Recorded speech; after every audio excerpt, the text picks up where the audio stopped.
नमस्कार। प्रस्तुत है आचार्य चतुर्सेन शास्त्री जी के द्वारा लिखा हुआ उपन्यास वैशाली के नगर वधू का 36वां भाग। आगे बढ़ने के पहले जानते हैं पिछली भाग की कहानी। महाअट्टवी रखल सूर्यमल्ल नशे में धुत युवराज स्वर्णसेन के पास आकर कहता है कि दस्यु बलभद्र मधुवन में छिपा बैठा है। महाबलाद्रिक का आदेश है कि तत्काल 10 सहस्त्र सेना लेकर वे मधुवन को घेर लें, परंतु स्वर्णसेन नशे में धुत है और उसे उस समय अम्बपाली के सिवाय कुछ नहीं सूझ रहा था। वो सूर्यमल्ल को भी आश्वस्त कर अपने साथ अम्बपाली के आवास की ओर ले जाता है।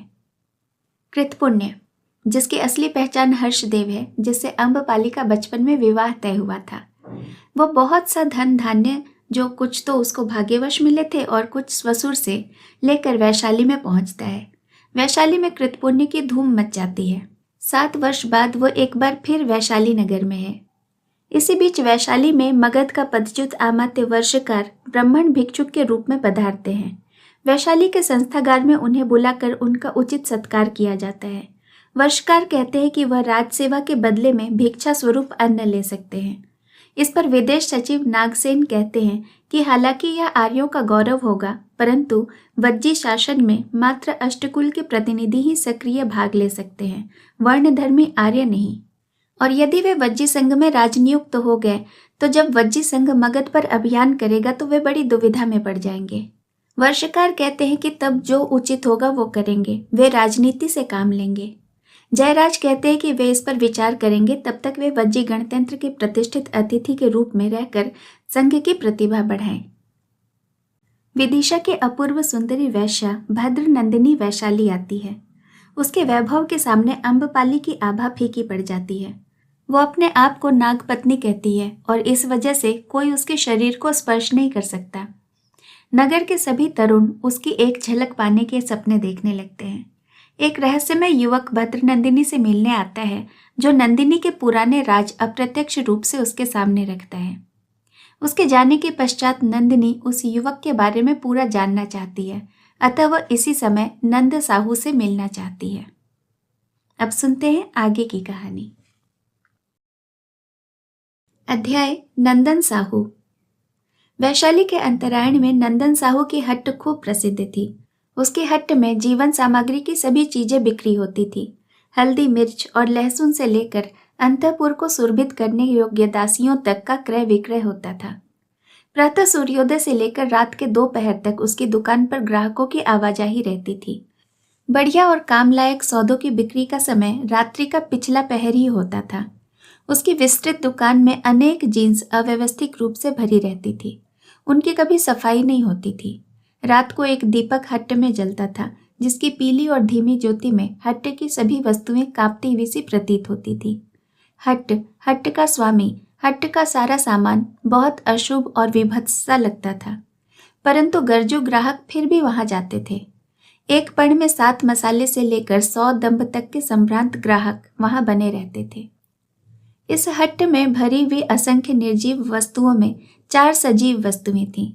चारों में एक स्वयं गृहपति नंदन साहू, दूसरी उसकी पत्नी भद्रा, तीसरी बेटी शोभा और चौथा पुत्र दामक। साह की आयु 60 को पार कर गई थी। गंजे सिर पर गिनती के 2-4 बाल खड़े रहते थे। संभव है उसने अपने जीवन भर पेट भर भोजन नहीं किया होगा। उसी से उसका शरीर एक प्रकार से कंकाल मात्र था। वह कमर में मैली धोती लपेटे प्रातःकाल से आधी रात तक अपने ठड्डे पर बैठा बैठा तोलता रहता था। कभी वह रोगी नहीं हुआ, कभी अपने आसन से अनुपस्थित नहीं हुआ, कभी किसी पर क्रोध नहीं किया। वह सबसे हंसकर बोलता, सावधानी से सौदा बेचता और कमाई के पड़ों को गिन गिन कर सहेजता। यही उसके जीवन का नित्य कर्म था। वह मितभाषी भी पूरा था और बात का धनी भी। वह छोटे बड़े सबकी आवश्यकताएं पूरी किया करता। इसी से वैशाली में सब कोई नंदन साहू के नाम से परिचित थे। परंतु इन सब व्यवसायों के अतिरिक्त उसका एक और गूढ़ व्यवसाय भी था, जिसे कोई नहीं जानता था। अध्याय दक्षिणा ब्राह्मणा कुंडपुर सन्निवेश। वैशाली नगर का बड़ा भारी विस्तार था। उसके अंतरायण में 3 सन्निवेश थे, जो अनुक्रम से उत्तम, मध्यम और कनिष्ठ के नाम से विख्यात थे। उत्तम सन्निवेश में स्वर्ण कलश वाले 7 सहस्र हर्म थे। यहाँ केवल शेट्टी गृहपति और निगमों का आवास था। मध्यम सन्निवेश में 14 सहस्त्र चांदी के कलश वाली पक्की अट्टालिकाएं थी, जिनमें विविध व्यापार करने वाले महाजन और मध्य वित्त के श्रेणिक जन रहते थे। तीसरे कनिष्ठ सन्निवेश में तांबे के कलश कंगूर वाले 21 सहस्त्र घर थे, जहां वैशाली के अन्य पौर नागरिक उपजीवी जन रहते थे। इस अंतरायण के सिवा वैशाली के उत्तर पूर्व में 2 उपनगर थे। एक तो उत्तर ब्राह्मण क्षत्रिय सन्निवेश कहा जाता था। यह ज्ञाति वंशीय क्षत्रियों का सन्निवेश था। उसके निकट उनका कोलाग्य सन्निवेश था, जिसे छूता हुआ ज्ञात्री क्षत्रियों का प्रसिद्ध धोतित पलाश नामक उद्यान एवं चैत्य था। दूसरे उपनिवेश का दूसरा भाग दक्षिण ब्राह्मण कुंडपुर सन्निवेश कहलाता था। इसमें केवल क्षत्रिय ब्राह्मणों के घर थे, जो परंपरा से वहीं पीढ़ी दर पीढ़ी रहते चले आए थे। वैशाली के पश्चिम दिशा में वाणिज्य ग्राम था, जिसमें विश जन और कम्मकर रहते थे, जो अधिकतर कृषि और पशुपालन का धंधा करते थे। इस संपूर्ण बस्ती को वैशाली नगरी कहा जाता था। दक्षिण ब्राह्मण कुंडपुर सन्निवेश में सोमिल ब्राह्मण रहता था। वह ब्राह्मण धनिक, संपन्न और पंडित था। ऋगादि चारों वेदों का सांगोपांग ज्ञाता और ब्राह्मण कार्य में निपुण था। बहुत से शेट्टी जन और राजा उसके शिष्य थे। बहुत से बटुक देश देशांतरों से आकर उसके निकट विद्यार्जन करते थे। वह विख्यात काम्पिल्य शाखा का यजुर्वेदी ब्राह्मण था। वेदाध्यायों से उसका घर भरा रहता था। उसके घर की शुक सारिकाएं ऋग्वेद की ऋचाएं उच्चारित करती थीं। वे पद पद पर विद्यार्थियों के अशुद्ध पाठ का सुधार करती थीं। उसका घर यज्ञ भूमि से निरंतर धूमायित रहता था। संपूर्ण दक्षिण ब्राह्मण कुंडपुर सन्निवेश में यह बात प्रसिद्ध थी कि क्षत्रिय सोमिल के ऋषिकल्प पिता ऋषिभद्र के होमकालीन श्रम सीकर साक्षात वीणाधारिणी सरस्वती अपने हाथों से पूजती थी। क्षत्रिय सोमिल उषा काल में ही हवन करने बैठ जाते। 2 दंड दिन चढ़े तक वे यज्ञ करते, बलि देते, फिर धुएं से लाल हुई आंखों और पसीने से भरा शरीर लिए अध्यापन के लिए कुशासन पर बैठ जाते। वेदपाठी होने के साथ वे अपने युग के दिग्गज तार्किक भी थे। उनकी विद्वता और ब्राह्मण्य का वैशाली के गण प्रतिनिधियों पर बड़ा प्रभाव था। राजवर्गीय तथा जनपदीय भी सभी उनका मान करते थे। इन्हीं सोमिल ब्राह्मण के यहाँ मगध के निर्वासित और पदच्युत महामात्य कूटनीति के आगार आर्य वर्षकार ने आतिथ्य ग्रहण कर निवास किया था। विज्ञापन के अनुसार लिच्छवी राजकीय विभाग से उनके लिए नित्य 1 सहस्त्र सुवर्ण और आहार्य सामग्री आती। नगर के अन्य गणमान्य शेट्टी सामंत भी इस ब्राह्मण के सत्कार के लिए वस्त्र, फल, स्वर्ण, पात्र निरंतर ही भेजते रहते। पर यह तेजस्वी ब्राह्मण इन सब उपान्य सामग्री को छूता भी नहीं था। वह उस संपूर्ण सामग्री को उसी समय ब्राह्मणों और याचकों में बांट देता था। इससे सूर्योदय के पूर्व ही सोमिल ब्राह्मण के द्वार पर याचकों, ब्राह्मणों और बटुकों का मेला लग जाता था। देखते ही देखते इस तेजपुंज ब्राह्मण के प्रतिदिन सहस्र सुवर्ण दान महात्म्य और वैशिष्ट की चर्चा वैशाली में ही नहीं, आसपास तक दूर दूर तक फैल गई। याचक लोग याचना करने और भद्र सामंत जन इस ब्राह्मण का दर्शन करने दूर दूर से आने लगे। ब्राह्मण स्वच्छ जनेऊ धारण कर, विशाल ललाट पर श्वेत चंदन का लेप लगाकर एक कुशासन पर बहुधा मौन बैठा रहता। एक उत्तरीय मात्र उसके शरीर पर रहता। वह बहुत कम भाषण करता और सोमिल की यज्ञशाला के एक प्रांत में काष्ठ फलक पर रात्रि को सोता था। वह केवल एक बार हविष्यान्न आहार करता था। वह यज्ञशाला के प्रांत में बनी घास की कुटीर के बाहर केवल एक बार शौच कर्म के लिए ही निकलता था। सहस्र सुवर्ण नित्य दान देने की चर्चा फैलते ही अन्य श्रीमंत भक्तों ने सुवर्ण भेंट देना प्रारंभ किया। सो कभी कभी तो प्रतिदिन 10 सहस्र सुवर्ण नित्य दान मिलने लगा। ब्राह्मण याचक आर्य वर्षकार का जय जयकार करने लगे और अनेक सत्य असत्य, कल्पित अकल्पित अद्भुत कथाएं लोग उसके संबंध में कहने लगे। बहुमूल्य उपाने के समान ही यह ब्राह्मण भक्तों की तथा राजदत्त सेवा भी स्वीकार नहीं करता। वज्जीगण के वैदेशिक खाते से जो दास दासी और कर्णिक सेवा में भेजे गए थे, बैठे बैठे आनंद करते।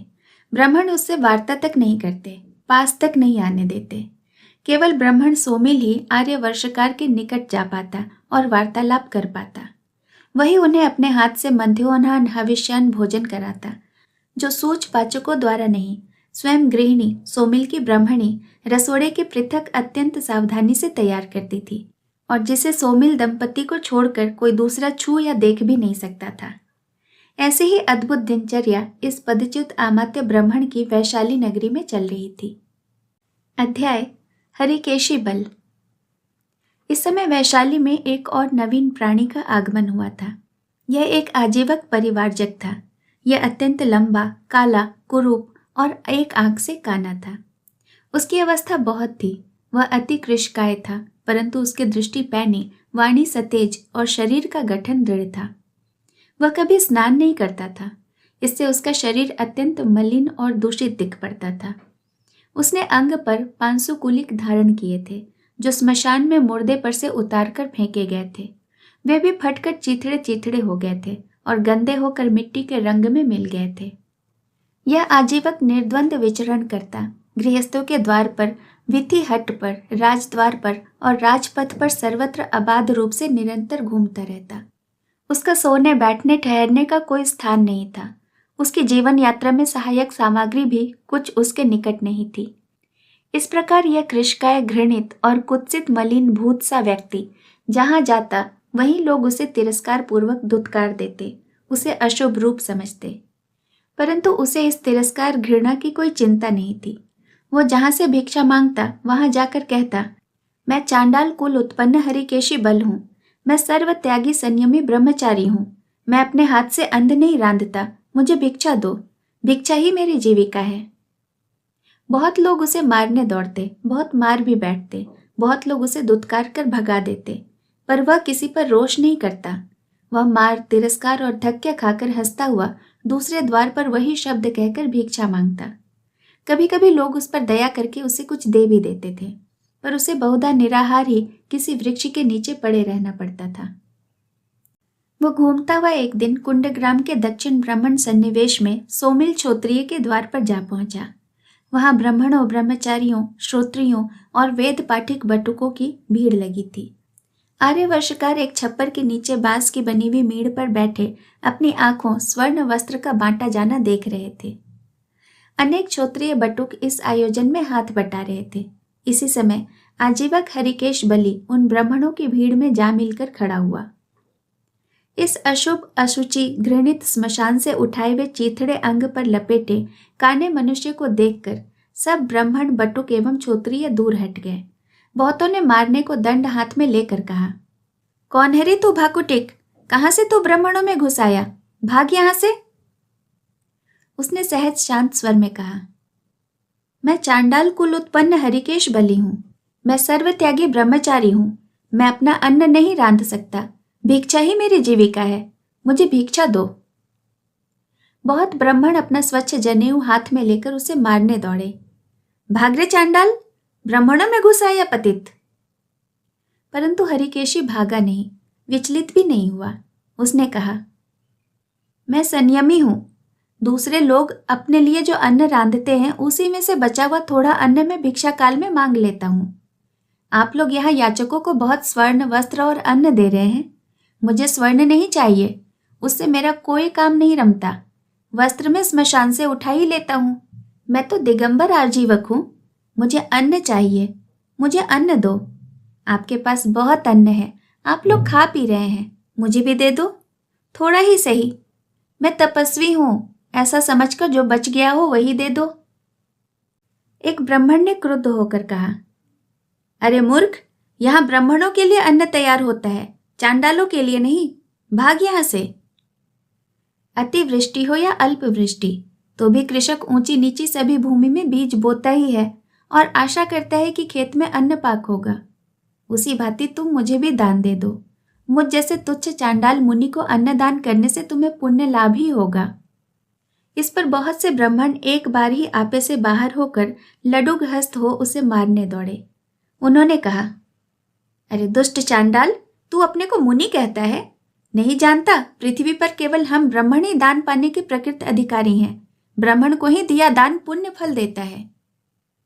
क्रोध, मान, हिंसा, असत्य, चोरी और परिग्रह से युक्त जनों को जाति तथा विद्या से रहित ही जानना चाहिए। ऐसे जन दान के पात्र नहीं हो सकते। वेद पढ़कर भी उसके अभिप्राय को न जानने वाला पुरुष कोरा गाल बजाने वाला ही कहला सकता है, परंतु ऊंच नीच में संभाव रखने वाला मुनि दान के योग्य सत्पात्र है। अरे काने चांडाल, तू हम ब्राह्मणों के सम्मुख वेद पाठी ब्राह्मणों की निंदा करता है। याद रख, हमारा बचा हुआ यह अन्न सड़ भी जाए और फेंकना भी पड़े तब भी तुम निगंठ चांडाल को एक कण भी नहीं मिल सकता। भाग तू यहां से।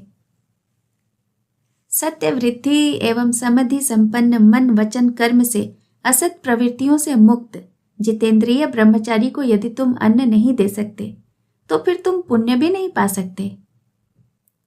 इतनी देर बाद एक क्षत्रिय ने चिल्लाकर कहा, अरे है कोई, डंडा मारकर भगाओ इसे।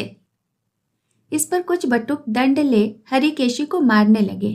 हरिकेशी हंसता हुआ निष्क्रिय पिटता रहा। इसी समय एक परम रूपवती षोडशी बाला बहुमूल्य मणि सुवर्ण रत्न धारण किए विविध बहुमूल्य वस्त्रों से सुसज्जित दौड़ी आई और हरिकेशी के आगे दोनों हाथ फैलाकर खड़ी हो गई। उसे इस प्रकार खड़ी देखकर हरिकेशी को मारने वाला ब्राह्मण बटुक रुक गया। युवती ने कहा, मैं पूर्व विदेह की पुंडरीकर्णी नगर के महापद्म की पुत्री जयंती हूँ। मेरे पिता ने मुझे इस महात्मा को प्रदान किया था, परंतु इस इंद्रिय विजयी ने स्वीकार नहीं किया। यह महातपस्वी उग्र ब्रह्मचारी घोर व्रत और दिव्य शक्तियों का प्रयोक्ता है। इसे क्रुद्ध या असंतुष्ट नहीं करना, नहीं तो तुम सब ब्राह्मणों को अपने तेज से जलाकर यह भस्म कर डालेगा। उस तथाकथित राजकुमारी षोडशी बाला की ऐसी अतार्किक वाणी सुनकर सब ब्राह्मण आश्चर्यचकित रह गए। बहुत से भयभीत होकर उस घृणित चांडाल मुनि को देखने लगे। बहुत से अब भी अपशब्द बकते जा रहे थे। इसी समय नंदन साहू बहुत सी खाद्य सामग्री गाड़ी में भरे वहां आ उपस्थित हुआ। जब से आर्यवर्षकार का वहां सदाव्रत लगा था, नंदन साहू तब से वहां रसद पहुंचाता था। साहू ने जो ही वहां खड़े निगंठ चांडाल मुनि को देखा, वो दौड़कर उसके चरणों में लौट गया। उस महाकलुषित अशुभ चांडाल के चरणों में साहू को लौटता हुआ देखकर ब्राह्मणों को और भी आश्चर्य हुआ। उनके आश्चर्य तथा भीति को बढ़ाता हुआ साहू बोला, आर्यों, यह साक्षात तेजपुंज तपस्वी है। आप जानते नहीं, मंद कांतार यक्ष की चौकी पर यह उग्र मुनि तप करते हैं। वह भीषण यक्ष जिसके भय से वैशाली का कोई जन रात्रि को उस दिशा में नहीं जाता, इस मुनि की नित्य चरण सेवा करता है। यह मैंने अपने आंखों से देखा है। आपने अच्छा नहीं किया जो भिक्षा काल में इस मुनि को असंतुष्ट कर दिया। आर्यों, मेरा कहा मानो, आप इस महातेजोपुंज तपस्वी के चरणों में गिरकर इनकी शरण में जाओ, नहीं तो आपकी जीवन रक्षा ही कठिन हो जाएगी। परंतु साहू की ऐसी भयानक बात सुनकर भी ब्राह्मण जड़वत खड़े रहे। इस काने चांडाल के चरण छूने का किसी को साहस नहीं हुआ। साहू ने फिर चांडाल मुनि के चरण छुए और कहा, क्षमा करो हे महापुरुष, इन ब्राह्मणों को जीवन दान दो। आइए समर्थ भंदत, मेरे साथ मेरी भिक्षा ग्रहण करके मेरे कुल को कृतार्थ कीजिए। इतना कहकर नंदन साहू उस काने तपस्वी चांडाल को बड़े आदर पूर्वक राह मार्ग को अपने उत्तरीय से झाड़ता हुआ अपने साथ ले चला। सब ब्राह्मण तथा पौरगण जड़वत इस व्यापार को देखते रहे। प्रतापी मगध महात्म्य भी निश्चल बैठे यह सब देखते रहे। अध्याय चांडाल मुनि का कोप। हरिकेशी बल के वहां से चले जाने पर भी वह तथाकथित राजकन्या वहां से नहीं गई।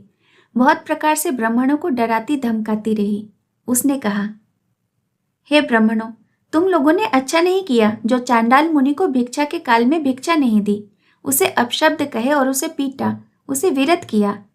अब भी समय है, तुम उनके चरणों में पड़कर प्राण भिक्षा मांग लो, नहीं तो मंद कंतार का यक्ष आज आप लोगों को जीवित नहीं छोड़ेगा। बहुत से ब्राह्मण डर गए। बहुत संदिग्ध भाव से उस रूपसी बाला की बात सुनते रहे। कुछ ही देर में वे सब फिर कहने लगे, वाह, यह सब माया यहाँ नहीं चलेगी। हम ब्राह्मण वेद पाठी क्या उस काने चांडाल के पैर छुएंगे। सुंदरी क्रुद्ध होती हुई चली गई। बहुत जन रूपसी के रूप की और कुछ उसकी अद्भुत वार्ता की आलोचना करते रहे। भोजन की बेला हुई और ब्राह्मण पंक्ति में बैठे। ब्राह्मण भोज प्रारंभ हुआ। भोजन के बाद स्वर्ण वस्त्र उन्हें बांटे गए। परंतु यह क्या आश्चर्य चमत्कार हुआ, देखते ही देखते सभी ब्राह्मण उन्मत्तों की सी चेष्टा करने लगे। वे हंसने, नाचने और अट्टहास करने लगे। वे अपने वस्त्र आभूषण उतार उतार कर नंगे हो विभत्स और अश्लील चेष्टाएं करने लगे। बहुत लोग रक्त वमन कर मूर्छित होने लगे। बहुत जन कटे काष्ठ के समान भूमि पर गिरकर पटापट मरने लगे। सोमिल ने भयभीत होकर आर्य वर्षकार से कहा, आर्य, यह सब क्या हो गया? ठीक नहीं हुआ सोमिल। चांडाल मुनि का कोप ब्राह्मणों पर हुआ है। संभवतः यक्ष ने कुपित होकर ब्राह्मणों को मार डाला है। तो अब क्या करना चाहिए आर्य? सोमिल, सब ब्राह्मणों को लेकर तुम नंदन साहू के घर पर जाकर जितेंद्रिय मुनि की स्तुति करके उन्हें प्रसन्न करो। इसी में कल्याण देखता हूं। तब सोमिल बहुत से ब्राह्मणों को संग ले नंदन साहू के घर पहुंचा। वह कुत्सित चांडाल मुनि उच्चासन पर बैठा आनंद से विविध पकवान और मिष्ठान खा रहा था। उसे देख हाथ जोड़ सोमिल को आगे कर सब ब्राह्मणों ने कहा, हे भदंत, हमें क्षमा करो। हम मूढ़ और अज्ञानी बालक के समान हैं। हम सब मिलकर आपकी चरण वंदना करते हैं। हे महाभाग, हम आपका पूजन करते हैं। आप हम सब ब्राह्मणों के पूज्य हैं। यह हम विविध प्रकार के व्यंजन, अन्न और पाक आपके लिए लाए हैं। इन्हें ग्रहण कर हमें कृतार्थ कीजिए। हे भदंत, हे महाभाग, हम सब ब्राह्मण आपके शरणागत हैं। चांडाल मुनि ने सुनकर कहा, हे घमंडी ब्राह्मणों, यदि सत्य में तुम्हें अनुताप हुआ है तो जाओ, मदकांतर जाकर 60 कोष्टक चैत्य में शूलपाणी यक्ष की अभ्यर्थना पूजन करो। उसे प्रसन्न करो, नहीं तो संपूर्ण वैशाली का ही नाश हो जाएगा। हे ब्राह्मणों, अपने पाप से वैशाली को नष्ट न करो। यह सुनकर सब ब्राह्मण, बटुक, ब्रह्मचारी, वेदपाठी, क्षोत्रिय जन सहस्रों भीत विस्मित चमत्कृत नगर पौर जन की भीड़ के साथ विकट विजन मदाकांतर वन में 60 कोष्टक चैत्य में जाकर अति भयानक शूलपाणी यक्ष की मूर्ति के सामने भूमि पर गिर कर त्राहिमाम करने लगे। तब उस अंत गुफा के मूर्ति के पीछे से रक्तांबर धारण किए हुए एक शूल हाथ में लिए वही सुंदरी बाला बाहर आई और उच्च स्वर उच्चारण करने लगी, ओ मूढ़जनों, मैं तुम सब ब्राह्मणों का आज भक्षण करूंगी। मैं यक्षिणी हूं। तुमने ब्राह्मणत्व के दर्प से मनुष्य मूर्ति का तिरस्कार किया है। क्या तुम नहीं जानते कि ब्राह्मण और चांडाल दोनों में एक ही जीवन सत्व प्रवाहित है? दोनों का जन्म एक ही भांति होता है। दोनों की मृत्यु एक भांति होती है। वे एक भांति सोते, खाते, इच्छा, द्वेष, प्रयत्न के वशीभूत हो सुख दुख की अनुभूति करते हैं। अरे मूर्खों, तुमने तो कहा था कि तुम्हारा तप पूत अन्न फेंक भले ही दिया जाए, पर चांडाल याचक को नहीं मिलेगा। तुम मनुष्य हिंसक, मनुष्य हित बाधक हो। तुम मनुष्य विरोधी हो। मरो तुम आज सब।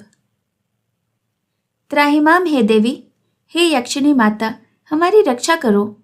हमने समझा था हमारा पूत अन्न। अरे मूर्खों, तुम जल से शरीर की बाह्य शुद्धि करके उसे ही महत्व देते हो। तुम अंतरात्मा की शुद्धि को नहीं जानते। अरे यज्ञ करने वाले ब्राह्मणों, तुम दर्भ यज्ञ, यूप, आह्वानीय, गंध, तृण, पशु बलि, काष्ठ और अग्नि तक ही अपनी ज्ञान सत्ता को सीमित रखते हो। तुमने असत्य का, चोरी का, परिग्रहण का त्याग नहीं किया। तुम स्वर्ण, दक्षिणा और भोजन के लालची पेटू ब्राह्मण हो। तुम शरीर को महत्व देते हो, शरीर की सेवा में लगे रहते हो। तुम सच्चे और वास्तविक यज्ञ को जानते ही नहीं। तो यक्षिणी माता, हमें यज्ञ की दीक्षा दीजिए। अरे ओ मूर्खों, कष्ट सहिष्णुता तप है, वही यज्ञाग्नि है। जीवन तत्व यज्ञाधिष्ठान है। मन वचन कर्म की एकता ही यज्ञ होती है। कर्म समिधा है और आत्मतुष्टि पूर्ण होती है। विश्व के प्राणियों में आत्म अनुभूति का अनुभव कर समदर्शी होना स्वर्ग प्राप्ति है। धन्य है माता, धन्य है यक्ष कुमारी। हम सब ब्राह्मण तेरी शरण में हैं, हमारी रक्षा करो। इसी प्रकार रुदन करते हुए सब ब्राह्मण फिर भूमि पर उस सुंदरी के चरणों में गिर पड़े। तब ब्राह्मण सोमिल के सिर को शूल से छूकर यक्ष कुमारी ने कहा, उठ रे ब्राह्मण, दिया तुम्हें जीवन दान। इतना कहकर वह तेजी से यक्ष मूर्ति के पीछे गुहा द्वार में जाकर अंधकार में लोप हो गई और वे ब्राह्मण तथा पौर जनपद भय, भक्ति और विविध भावनाओं से विमूढ़ बने नगर की ओर लौटे। अध्याय सन्निपात भेरी। फसल कट चुकी थी और वर्षा आरंभ होना चाहती थी। वैशाली में युद्ध की चर्चा फैलती जा रही थी। मगध सम्राट बिंबिसार की भीषण तैयारियों की सूचना प्रतिदिन चर ला रहे थे। परिषद के गण संस्था ने युद्ध उद्वाहिका के संयुक्त सन्निपात भेरी की विशिष्ट बैठक का आह्वान किया था। संस्थागार में वज्जीगण के अष्टकुल प्रतिनिधि, 9 मल्ल संघों के और 18 काशी कोलों के गणराज्यों के राज प्रमुख आमंत्रित थे। संपूर्ण उद्वाहिका सदस्य उपस्थित थे। गणपति ने उद्वाहिका का उद्घाटन किया। उन्होंने खड़े होकर कहा, भंतेगण सुने, आज जिस गुरुतर कार्य के लिए वज्जी मल्लकोश के गणराज्यों का यह संयुक्त सन्निपात हुआ है, उसे मैं गण को निवेदन करता हूँ। गण को भली भांति विदित है कि मगध सम्राट बिंबिसार वज्जी के अष्टकुलों के गणतंत्र को नष्ट करने पर कटिबद्ध है। वज्जी गण के साथ मल्लों के 9 संघ राज्यों तथा काशी कोलों के 18 गणराज्यों का भाग्य बंधा है। गण को सैंधी वैग्रहिक आयुष्मान जयराज बताएंगे कि शत्रु ने किन किन कूटचालों से हमें युद्ध के लिए विवश किया है। कौशलपति महाराज प्रसेनजीत से परास्त होकर सम्राट बिंबिसार का उत्साह भंग हो जाएगा, हमने यही आशा की थी, परंतु ऐसा नहीं हुआ। हमें अभी ये सुविधाएं हैं कि पड़ोसी राज्यों के समाचार हमें ठीक ठीक समय पर मिल जाते हैं। इसी से हमसे मगध की यह विकट समसज्जा छिपी नहीं है। भंतेगण, आज वज्जीगण के अष्टकुल पर और मल्ल काशी कोल गणराज्यों पर संकट के बादल मंडरा रहे हैं और हम कह सकते हैं कि अब किसी क्षण वज्जी संघ की राजधानी वैशाली पर मगध सेना का आक्रमण हो सकता है। इतना कहकर गणपति बैठ गए। पर राष्ट्र सचिव नागसेन ने अब खड़े होकर कहा, भंतेगण सुने, गणपति ने जो सत्य विभीषिकापूर्ण सूचना दी है उसकी गंभीरता एक और घटना से बढ़ जाती है। भंतेगण यह जानते हैं कि कौशांबी नरेश शतानिक ने पूर्व काल में चंपा पर आक्रमण करके उसे आक्रांत किया था। आप यह भी जानते हैं कि चंपा की तटस्थता एवं मित्रता का वज्जीगण के साथी गणराज्यों से कैसे गंभीर स्वार्थ हैं। साथ ही यह बात भी भुलाई नहीं जा सकती कि चंपा का स्वतंत्र राज्य मगध की आंखों का पुराना शूल था, क्योंकि वह उसकी पूर्वी सीमा से मिला हुआ था और जब तक वह स्वाधीन था, मगध सम्राट बंग कलिंग की ओर आंख उठाकर देख भी नहीं सकता था। अंग बंग कलिंग वास्तव में राजनीतिक एकता में पूरे आबद्ध हैं। इधर हमारा लगभग आधा वाणिज्य चंपा के ही मार्ग से स्वर्णद्वीप और मलय द्वीप पुंज तक पहुंच जाता है। इससे अंग की राजधानी चंपा हमारे वाणिज्य ही के लिए केंद्र नहीं थी, प्रत्युत मगध सम्राट के लिए भी कंटक रूप थी। इसी से कौशांबीपति उदयन से जब हमारी संधि हुई, तब हमने उन्हें विवश किया था कि वे अंग को स्वतंत्र राज्य घोषित करें, और उन्होंने भी प्रसेनजीत और मगध सम्राट के बीच व्यवधान रखने में ही कल्याण समझकर हमारा प्रस्ताव मान लिया था और दधिवाहन को अंगपति बनाकर चंपा में उसका अभिषेक करा दिया था। अब मगध सम्राट ने चंपा के इस दुर्बल असहाय राजा दधिवाहन को मारकर अंग राज्य को मगध राज्य में मिला लिया है। इससे न केवल पूर्व में बंग और कलिंग के लिए भय उत्पन्न हो गया है, प्रत्युत हमारा पूर्वी वाणिज्य भी समाप्त हो गया है। नागसेन यह कहकर बैठ गए। अब संधि वैग्रहिक जयराज ने खड़े होकर कहा, भंतेगण, आपने गणपति और परराष्ट्र सचिव के भाषण सुने। मैं गण का ध्यान अपने अष्टकुल के संगठन और उस पर आने वाली विपत्ति की ओर आकर्षित करना चाहता हूँ। मगध साम्राज्य में अब से कुछ ही वर्ष प्रथम केवल 80 सहस्त्र ग्राम थे और उसकी परिधि 23 कोस तक थी, परंतु आज उसका विस्तार असमुद्र संपूर्ण भरतखंड पर है। उसके साम्राज्य में 2-4 छिद्र हैं, उनमें हमारे गणराज्य ही सबसे अधिक उसकी आंख में खटक रहे हैं। प्रसेनजीत ने उसे हरा दिया था, पर वास्तव में उसका कारण बंधुल मल्ल और उसके पुत्रों का पराक्रम था। बूढ़ा कामुक प्रसेनजीत आज आकाश से टूटे तारे की भांति लोप हो गया है। इसी से बिंबिसार को इतना साहस हुआ है कि हम पर अभियान कर रहा है। अब तक हमारे अष्टकुलों में मिथिला के विदेह, कुन्यपुर के क्षत्रिय, कोलाब के उग्र ऐच्छवाकु लिच्छवी आदि अपना ठीक संगठन बनाए रहे हैं। पावा और कुशीनारा के मल्ल के 9 गण संघ भी आज हमारे साथ हैं और काशी कोलों के 18 गणराज्य भी। इस प्रकार काशी कोल राज्य, वज्जी गणराज्य संघ और मल्ल गणराज्य संघों का त्रिपुट हमारा संपूर्ण संगठन है। मगध सम्राट ने हमारे संयुक्त गणराज्य पर अभियान किया है। इसी से आज हमने मल्लों, अष्टकुल वज्जियों और काशी कोलों के 18 गणराज्यों की इस सन्निपात भेरी का आह्वान किया है। इतना कहकर संधि वैग्रहिक जयराज कुछ देर चुप रहे। फिर उन्होंने उपस्थित गण सन्निपात की ओर देखकर कहा, भंतेगण, आप जानते हैं कि आज भरतखंड में 16 महाजनपद हैं। इन 16 जनपदों से काशी, कोल, वज्जी, मल्ल इन चारों गण संघों के 36 राज्यों का हमारा संयुक्त सन्निपात एक ओर है। अब चैतिक के दोनों उपनिवेशों के उपचर और अपचर से हमें संधि करने की आवश्यकता है। चैतिक की राजधानी सुत्तिमती की जो मार्ग काशी होकर जाती है उसमें दस्युओं का भय है और हमें वहां सुरक्षा का संपूर्ण प्रबंध करके अपना चर भेजना आवश्यक है। रही कौशाम्बीपति उदयन की बात, वे भी हमारे मित्र हैं। कुरु के कौरव प्रधान राष्ट्रपाल और पांचाल ब्रह्मदत्त हमारे गण के समर्थक हैं। ये दोनों गण भली भांति सुगठित हैं। निस्संदेह मथुरा के महाराज अवंती वर्मन और अवंती के चंड महासेन हमारे पक्ष में नहीं है, परंतु चंड महासेन कभी भी अपने जमाता उदयन के विरोधी नहीं होंगे। फिर इन दोनों से मगध का विग्रह है। यद्यपि मगध सम्राट ने भी उदयन को अपनी कन्या देकर भारी राजनीति प्रकट की है और कुटिल वर्षकार ने योगंधरायण को भरमाकर मैत्री सूत्र में बांधा है, फिर भी अनेक गंभीर कारण ऐसे हैं कि वत्स के महामाते योगंधरायण के कुशल कौटिल्य से ये दोनों महाराज इस युद्ध में सर्वथा उदासीन ही रहेंगे। परंतु हमें इसी पर निर्भर नहीं रहना चाहिए। महाराज उदयन से हमारी मित्रता के सूत्र और भी दृढ़ रहने चाहिए और इसके लिए हमें भंतेगण देवी अम्बपाली का अनुरोध प्राप्त करना होगा। देवी अम्बपाली ही का ऐसा प्रभाव महाराज उदयन पर है कि वे आंखें बंद करके योगंधरायण के परामर्श की अवहेलना कर सकते हैं।